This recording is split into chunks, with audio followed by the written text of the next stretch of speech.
ఈజీగా గెలుస్తామనుకున్న ఆ సీటులో కొత్త చర్చ మొదలైందా? సమన్వయ లోపం అక్కడ కొంప ముంచేలా కనిపిస్తోందా? చేరికల ఊపు కౌంటింగ్ లో కనిపించలేదా? కీలక సమయంలో చేయిచ్చిన నాయకులకు రివ్యూ మీటింగ్ లో రేవంత్ క్లాస్ తీసుకున్నారా? ఇంతకీ పార్టీని ఆత్మరక్షణలో పడేసిన ఆ సీట్ ఏది? అధిష్టానం ఆదేశాలను బేఖాతరు చేసిన నేతలెవరు? తెర వెనుక జరిగిందేంటి?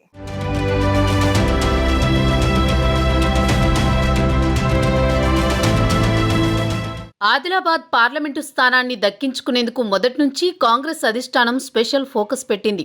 అసెంబ్లీ ఎన్నికల ముందు ఇంద్రవెల్లిలో నిర్వహించిన దళిత గిరిజన దండోరా సభ తెలంగాణలో కాంగ్రెస్ పార్టీకి ప్రాణం పోసింది. దీంతో ఆ జిల్లాని సెంటిమెంట్గా భావించారు సీఎం రేవంత్ రెడ్డి. లోక్సభ ఎన్నికల్లోనూ ఆదిలాబాద్ పార్లమెంటు స్థానాన్ని తమ ఖాతాలో వేసుకోవాలని టార్గెట్ పెట్టుకున్నారు. గతంలో కాంగ్రెస్ పార్టీకి కంచుకోటగా ఉన్న ఈ జిల్లాని ఎలాగైనా గెలవాలని ప్రత్యేక దృష్టి పెట్టారు.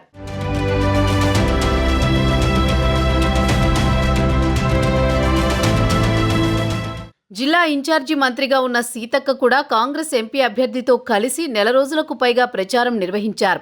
అయితే పోలింగ్ సరళి చూశాక ఫలితంపై డైలమాలో పడిందట కాంగ్రెస్ నాయకత్వం.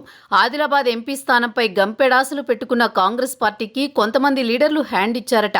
అధిష్టానం కార్యాచరణని నియోజకవర్గ ఇన్ఛార్జీలు కొందరు పెడచెవిన పెట్టారంటున్నారు. ఈ విషయం ఇంటెలిజెన్స్ నివేదికలు, సర్వేలతో తెలియటంతో ఆ నేతలపై సీఎం సీరియస్ అయ్యారనే చర్చ జరుగుతోంది.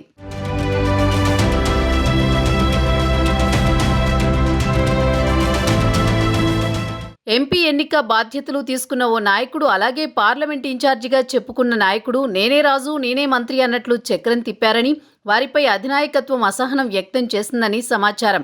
పార్టీ వాళ్లని నమ్ముకుంటే వాళ్లేమో తమకు నచ్చినట్లు చేసుకుపోయారంటోంది కాంగ్రెస్ క్యాడర్. పోలింగ్ తర్వాత పోస్టు మార్టంతో సదరు నేతలు కొందరికి ఫోన్లు చేసి మీ వల్ల తిట్లు తిన్నామని చెప్పుకున్నట్టు సమాచారం.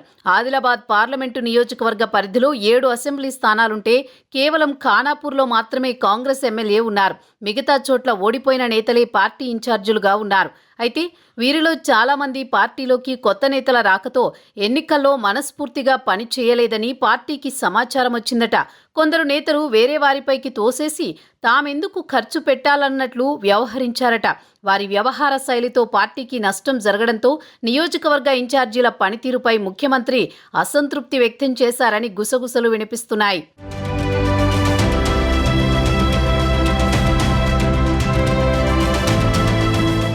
ఆదిలాబాద్, ముథోల్, నిర్మల్, ఖానాపూర్ ఇన్ఛార్జీల పనితీరుపై కాంగ్రెస్ అధినాయకత్వం అసహనంతో ఉందంటున్నారు. వాస్తవానికి పార్లమెంటు స్థానంలో బీజేపీ 4 అసెంబ్లీ సీట్లు గెలుచుకుని పట్టు బిగించింది.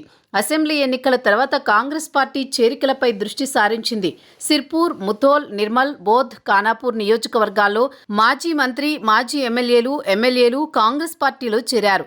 రాజకీయ ఉద్దండులు అనుకున్న వారంతా హస్తం పార్టీ కండువా కప్పుకున్నారు. దీంతో ఈ లోక్సభ ఎన్నికల్లో కాంగ్రెస్ పార్టీ గెలుపు నల్లేరు మీద నడకేనని లెక్కలేసుకున్నారు. గెలుపే లక్ష్యంగా అంతా సిద్ధం చేసుకున్నారు. తెలంగాణలోనే ఎక్కడా లేని విధంగా కేవలం ఆదిలాబాద్ పార్లమెంటు నియోజకవర్గంలోని నిర్మల్లో రాహుల్ గాంధీ సభ నిర్వహించగా సీఎం రేవంత్ రెడ్డి ఆసిఫాబాద్, ఆదిలాబాద్ జిల్లా కేంద్రాల్లో జనజాతర సభల్లో పాల్గొన్నారు.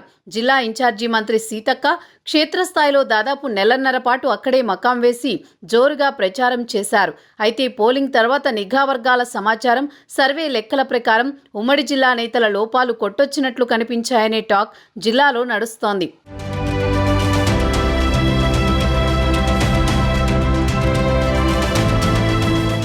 ఆదిలాబాద్ పార్లమెంటులోని కొన్ని నియోజకవర్గాల్లో లోపాలను ముందే పసిగట్టిన మంత్రి సీతక్క అప్రమత్తంగా వ్యవహరించినా, గ్రూపులు లేకుండా గెలుపు కోసం పనిచేయాలని హెచ్చరించినా 3-4 నేతలు పట్టించుకోలేదట. పార్లమెంట్ ఇన్ఛార్జిగా చెప్పుకుంటూ అన్నీ తానేనన్నట్లు నడిపించిన నాయకుడు కొంతమందిని నెత్తినెక్కించుకోవడం, ఖచ్చితమైన నిర్ణయాలు తీసుకోవాల్సిన చోట మెతక వైఖరి చూపెట్టడం పార్టీ దృష్టికి వెళ్లిందంటున్నారు.